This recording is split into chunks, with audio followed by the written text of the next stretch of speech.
கறிவேப்பிலை இட்லி பொடி எப்படி செய்யலான்னு பார்க்கலாம். நல்லா கறிவேப்பிலை வந்து 1 கப் எடுத்துக்கோங்க. அதை நல்லா கழுவிட்டு அந்த தண்ணி வந்து நல்லா இருத்திருங்க. தண்ணி இல்லாத மாதிரி பார்த்துட்டு ஒரு பேனில் வந்து நம்ம இதை வந்து வறுத்து விட போகிறோம். நல்லா மெதுவாக இதை வந்து வறுத்து விடுங்க. பாருங்க, அதோட கலர் சேஞ்ச் ஆகிற வரைக்கும் நான் வந்து வறுத்து விட்டுருக்கேன்.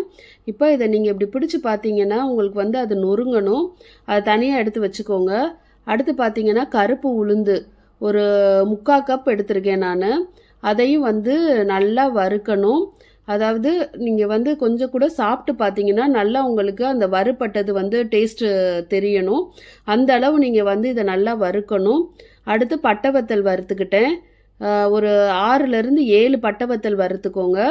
அடுத்து பார்த்தீங்கன்னா வடைக்கெல்லாம் போடுற கடலைப்பருப்பு, அது வந்து 1/2 கப் போட்டுக்கிட்டேன் நான். இதையும் வந்து நீங்கள் நல்லா வந்து அடுப்புலேயே வச்சு இதை வந்து நல்லா வறுக்கணும்.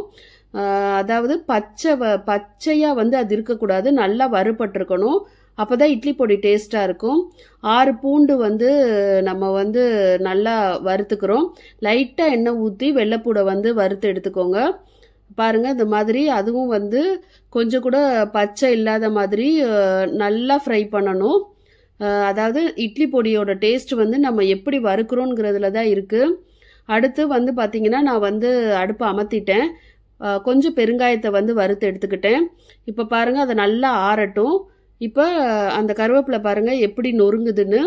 அடுத்து கருப்பு உளுந்து வறுத்து வச்சது, கடலைப்பருப்பு, பட்டை வத்தல், பெருங்காயத்தூள், இது வந்து பூண்டு எல்லாத்தையும் வந்து நம்ம போட்டுக்க போகிறோம். போட்டுட்டு இதை நல்லா அரைக்க போகிறோம்.